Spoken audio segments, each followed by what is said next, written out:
जय माता दी भक्तों, आप सभी को चैत्र नवरात्रि अष्टमी महानवमी की ढेर सारी शुभकामनाएं एवं बधाइयां।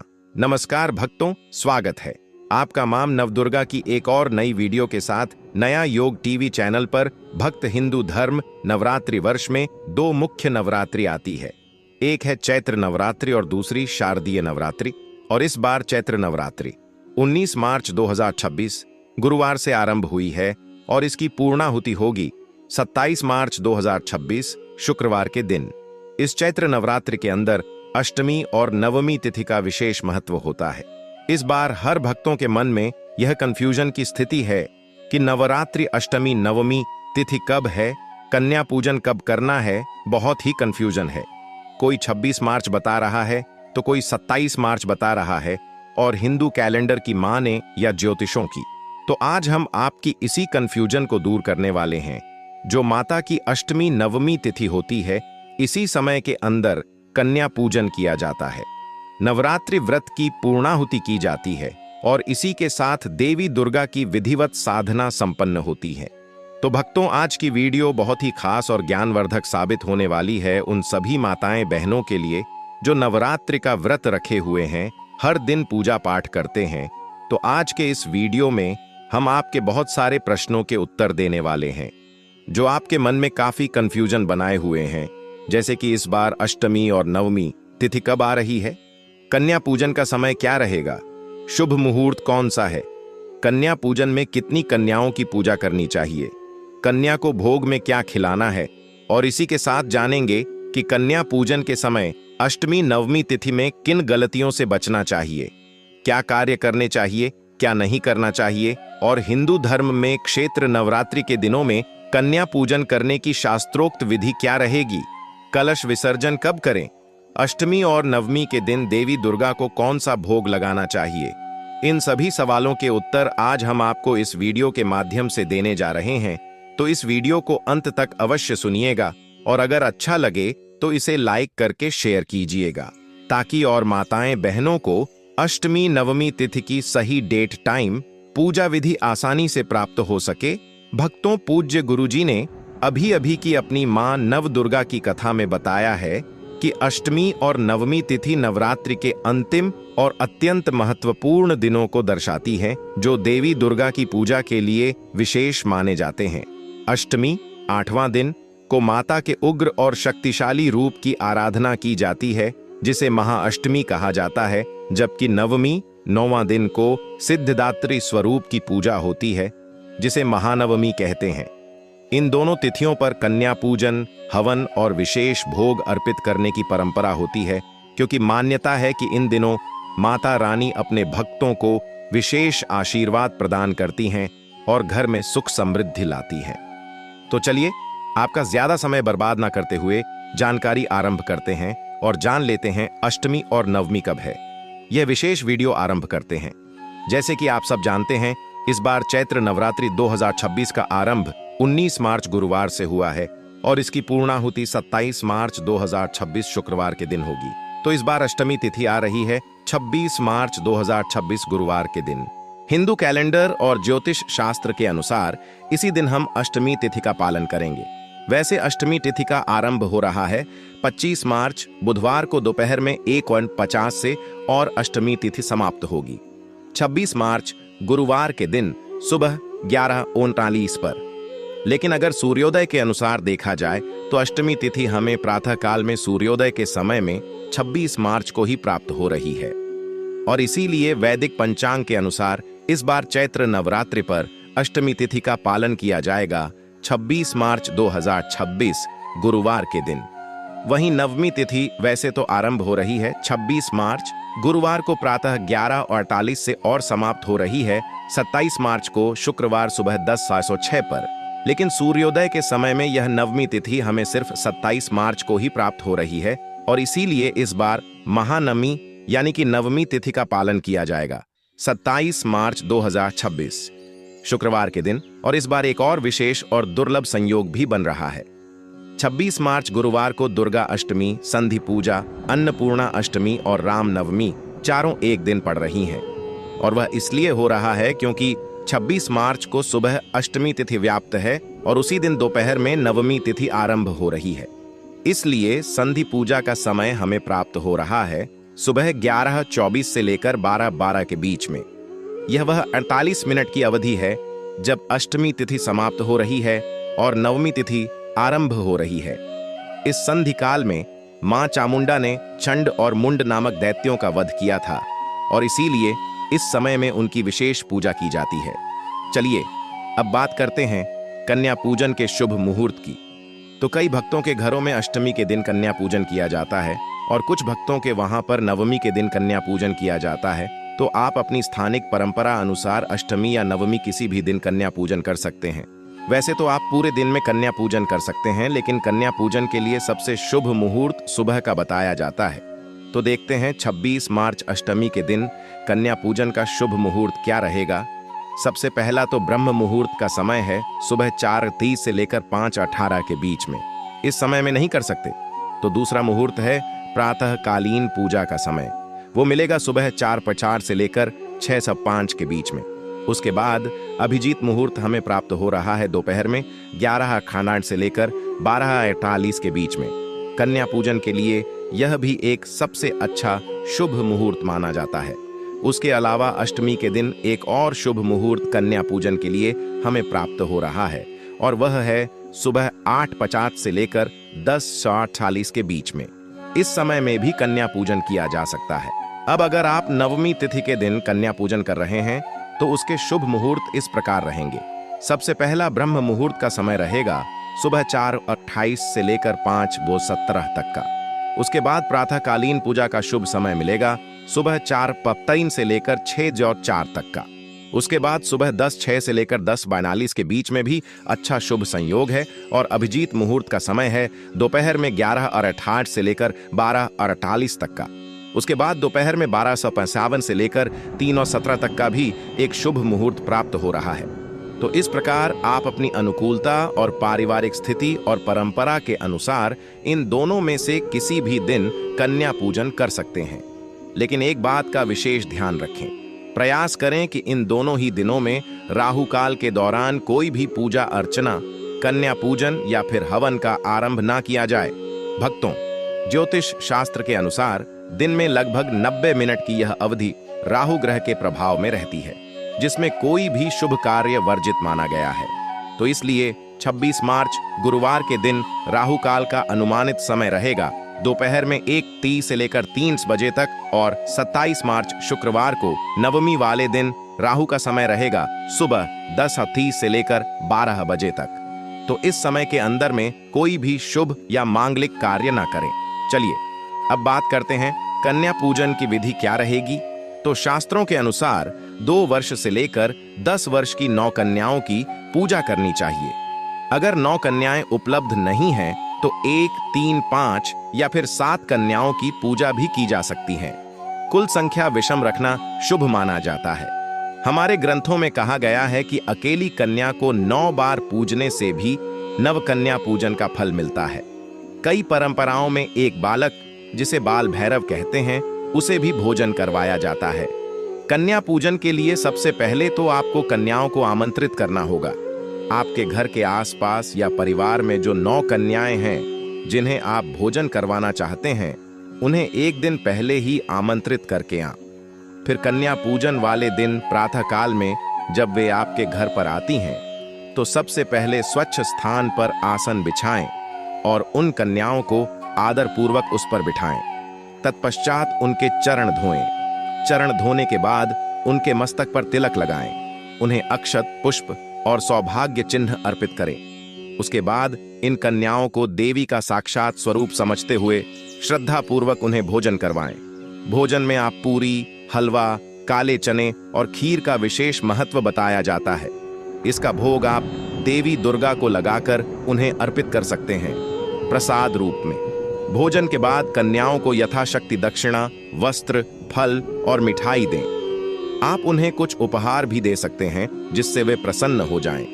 उसके बाद कन्याओं के चरण स्पर्श करें और उनसे आशीर्वाद लें। ध्यान रखें कि उनके साथ किसी भी प्रकार का दुर्व्यवहार ना हो, आपके द्वारा या परिवार के किसी और सदस्य द्वारा। उन्हें पूर्ण सम्मान और स्नेह दें क्योंकि वे उस समय देवी का प्रत्यक्ष स्वरूप होती हैं। तो इस प्रकार आप अष्टमी या नवमी तिथि के दिन शास्त्रोक्त विधि अनुसार कन्या पूजन कर सकते हैं। अब नवमी पूजन के अंदर हवन भी किया जाता है। तो इसके क्रम को लेकर कई बार प्रश्न आता है कि पहले यज्ञ या हवन करना चाहिए या पहले कन्या पूजन करना चाहिए। तो परंपरागत विधि में कन्या पूजन पहले किया जाता है और हवन बाद में। पूजा की संपूर्ण विधि इस प्रकार होती है। सबसे पहले देवी का आवाहन किया जाता है, उनका पूजन किया जाता है। उसके बाद कन्याओं को भोजन और दक्षिणा दी जाती है, यानी कन्या पूजन किया जाता है और फिर अंत में पूर्णाहुति के लिए हवन किया जाता है। ऐसा इसलिए है क्योंकि कन्या पूजन स्वयं में देवी की प्रत्यक्ष पूजा है और उन्हें प्रसन्न करने के बाद हवन में आहुति देना शुभ माना गया है। तो इस प्रकार से आप कन्या पूजन और हवन दोनों कर सकते हैं। अगर आपके वहां पर नवमी के दिन कन्या पूजन हो रहा है और नवमी के दिन हवन किया जाता है तो आप इसी क्रम को पालन कर सकते हैं। सबसे पहले प्रातः काल में उठकर स्वयं कलश की पूजा विधि और इत्यादि प्रातः कालीन कार्य समाप्त करें। देवी की पूजा करें, उसके बाद कन्या पूजन करें और उसके बाद हवन करें। देवी भागवत में नवमी पूजा के संदर्भ में कहा गया है कि देवी पूजा, होम, हवन, कुमारी का पूजन और ब्राह्मण भोजन, यह चार मिलकर नवरात्रि की पूर्ण साधना मानी गई है। अगर संपूर्ण दुर्गा सप्तशती पाठ के बाद हवन करना संभव नहीं है तो उत्तम है कि निर्वाण मंत्र या देवी सूक्त से भी हवन किया जा सकता है। चैत्र नवरात्रि में एक बहुत महत्वपूर्ण प्रश्न आता है कि अष्टमी और नवमी के दिन देवी दुर्गा को कौन सा भोग लगाना चाहिए। तो अष्टमी के दिन मां महागौरी की पूजा होती है। इस दिन माता को नारियल का भोग अर्पित करना चाहिए। इसके अलावा अष्टमी के दिन प्रसाद में सूजी का हलवा, पूरी और काले चने का भोग भी परंपरागत रूप से शुभ माना गया है। हलवा, पूरी और चने का यह पारंपरिक संयोजन कन्या भोजन में परोसा जाता है। नवमी तिथि के दिन मां सिद्धिदात्री की पूजा होती है।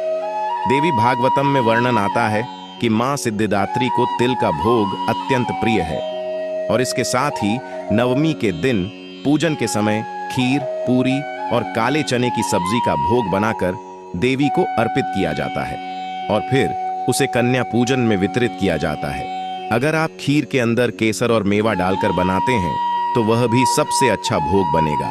इस बार नवमी का दिन नवरात्रि पारण करने का भी दिन है और इसीलिए इस दिन का भोग विशेष रूप से श्रद्धा पूर्वक तैयार करें। इस बार अष्टमी तिथि पर गुलाबी रंग के वस्त्र धारण करें और नवमी तिथि पर बैंगनी रंग के वस्त्र पहन सकते हैं। चैत्र नवरात्रि का व्रत तभी पूर्ण माना जाता है जब उसका शास्त्रोक्त विधि अनुसार पारण, उद्यापन और कलश विसर्जन किया जाए। तो चलिए बात करते हैं कि नवरात्रि व्रत का पारण कब और कैसे करना चाहिए। तो इस बार नवरात्रि व्रत का पारण 27 मार्च 2026 शुक्रवार के दिन किया जाएगा। वैदिक ग्रंथ के अनुसार नवरात्रि का व्रत प्रतिपदा से नवमी तिथि तक रखना चाहिए और नवमी तिथि जब पूर्ण हो जाए तो उसका पारण कर लेना चाहिए। तो इस बार नवमी तिथि 27 मार्च को सुबह 10:06 पर समाप्त हो रही है और इसलिए इस समय के बाद इस चैत्र नवरात्रि का पारण किया जाएगा। पारण से पहले देवी को नैवेद्य अर्पित करें, आरती उतारें और फिर स्वयं अन्न जल ग्रहण करें। लेकिन ध्यान रखें, उससे पहले अपनी क्षमता अनुसार सुयोग्य ब्राह्मण या वैष्णव को कुछ ना कुछ दक्षिणा और दान अवश्य दें। कलश विसर्जन जो होता है वह परंपरागत रूप से नवमी पूजन के बाद या फिर दशमी के दिन सुबह किया जाता है। देवी पुराण में वर्णन आता है कि नवरात्रि के दौरान स्थापित कलश का विसर्जन दशमी तिथि को करना शुभ होता है। आप नवमी या दशमी किसी भी दिन अपनी पारिवारिक परंपरा अनुसार कलश विसर्जन कर सकते हैं, लेकिन इस विसर्जन को करने से पहले देवी दुर्गा से क्षमा प्रार्थना करें। कलश के अंदर में जो जल रखा हुआ है उसे घर में चारों दिशाओं में और परिवार के सदस्यों के ऊपर छिड़काव करें और उसके बाद जल जो बच जाता है उसका तुलसी या पीपल के वृक्ष में अर्पित कर सकते हैं। कलश विसर्जन की विस्तृत शास्त्रोक्त विधि हम आपके लिए कुछ ही समय में लेकर आएंगे। आइए अब अष्टमी और नवमी से जुड़े हुए कुछ प्रश्नों के उत्तर लेते हैं। आप में से किसी भक्त ने हमें पूछा था कि क्या अष्टमी और नवमी दोनों दिन पूजा की जा सकती है। तो तो हाँ, कर सकते हैं और कई भक्त करते भी हैं। देवी भागवतम में वर्णन आता है, अष्टम्याम च नवम्याम च यह पूज्यत चंडिका सर्वो पुण्य समायुक्त सयाति परम पदम, यानी जो अष्टमी और नवमी दोनों दिन चंडिका देवी की पूजा करता है वह समस्त पुण्यों से युक्त होकर परम पद को प्राप्त करता है और उसमें कोई निषेध नहीं है। दूसरा प्रश्न आता है, क्या अष्टमी और नवमी का व्रत रखना आवश्यक है? तो देखिए, अगर आप पूरे नवरात्रि का व्रत रख रहे हैं तो अष्टमी और नवमी को उपवास रखना ही होगा। लेकिन कई भक्त पूरे 9 दिन का व्रत उपवास नहीं रख पाते हैं, तो शास्त्रों की राय है कि कम से कम पहले दिन और अंतिम दिन का व्रत रखना चाहिए। कालिका पुराण में वर्णित है कि जो भक्त नवमी तक निराहार रहकर दशमी को अन्न ग्रहण करते हैं उन्हें अनंत गुना अधिक पुण्य फल प्राप्त होता है। अगर स्वास्थ्य के कारणवश निराहार नहीं रह सकते तो देवी को भोग लगाकर फलाहार भी ले सकते हैं। एक और प्रश्न आया था कि जो पहले और अंतिम दिन का व्रत रखते हैं उन्हें कब व्रत करना चाहिए? तो ऐसे भक्त चैत्र शुक्ल प्रतिपदा यानी कि 19 मार्च 2026 को पहला व्रत रखें और फिर नवमी तिथि यानी 27 मार्च 2026 को अंतिम व्रत रखें। नवमी के व्रत के बाद उसी दिन नवमी तिथि समाप्त होने पर या अगले दिन दशमी को प्रातः में पारण कर सकते हैं।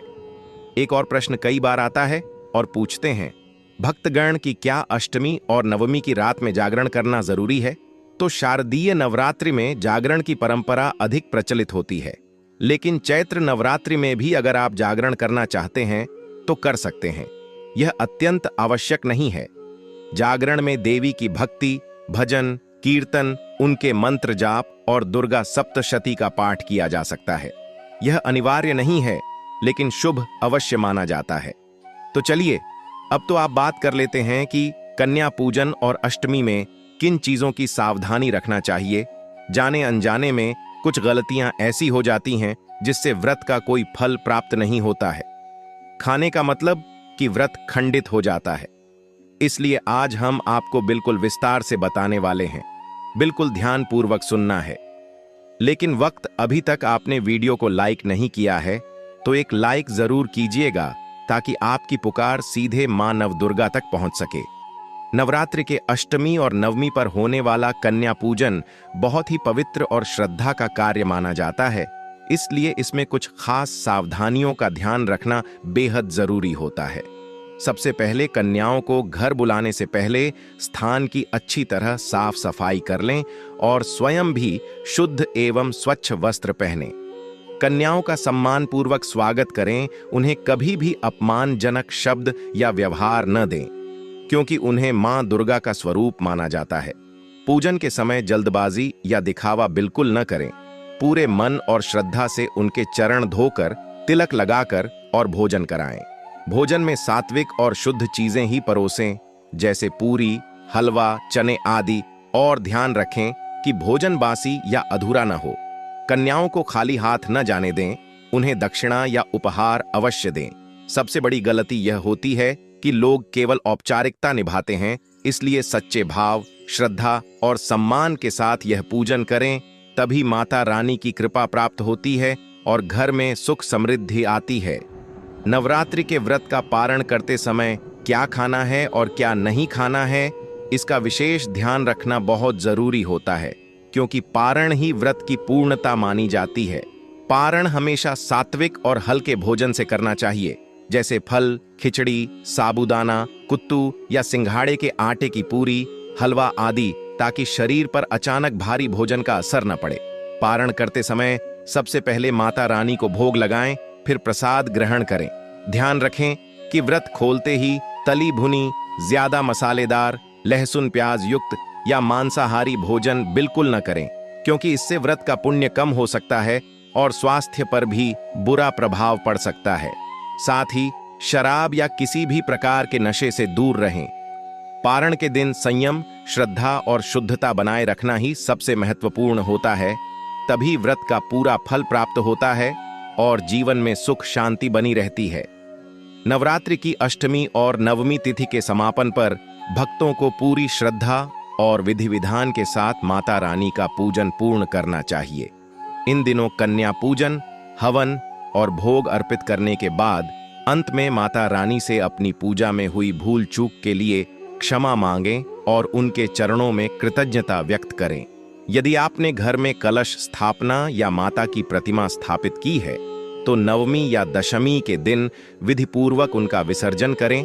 कलश का जल घर में तुलसी या किसी पवित्र स्थान पर अर्पित करें और जवारे को बहते जल में प्रवाहित करें या किसी स्वच्छ स्थान पर छोड़ दें। प्रतिमा हो तो उसे सम्मानपूर्वक नदी या तालाब में विसर्जित करें या पर्यावरण का ध्यान रखते हुए घर पर ही प्रतीकात्मक विसर्जन करें। अंत में माता रानी से प्रार्थना करें कि वे आपके घर में सुख, शांति, समृद्धि और सकारात्मक ऊर्जा बनाए रखें और अगले वर्ष पुनः आने का आशीर्वाद दें। इसी के साथ नवरात्रि का समापन शुभ और मंगलमय माना जाता है। भक्तों, नवरात्रि की अष्टमी और नवमी तिथि का विशेष महत्व बताया गया है और जो भी श्रद्धालु इन पावन दिनों में सच्चे मन, नियम और भक्ति के साथ व्रत, पूजन, कन्या पूजन और हवन करते हैं, उन्हें माता रानी की असीम कृपा प्राप्त होती है। मान्यता है कि इन दिनों की गई पूजा से जीवन की बड़ी से बड़ी बाधाएं दूर होती हैं। घर में धन, धान्य, सुख, समृद्धि और खुशहाली का वास होता है। साथ ही नकारात्मक ऊर्जा समाप्त होकर सकारात्मकता का संचार होता है।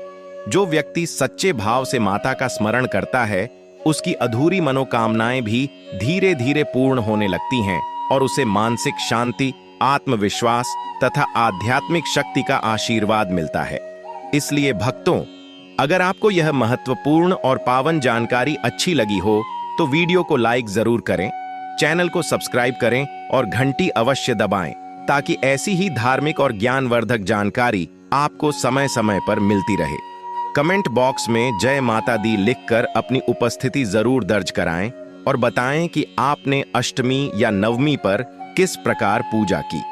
इस वीडियो को अपने दोस्तों, परिवार और सभी भक्तों के साथ जरूर शेयर करें ताकि वे भी माता रानी की कृपा के भागीदार बन सकें। माता रानी आप सभी की हर मनोकामना पूर्ण करें और आपके जीवन में सदा सुख, शांति और समृद्धि बनाए रखें। जय माता दी वीडियो के अंत तक बने रहने के लिए आप सभी का धन्यवाद।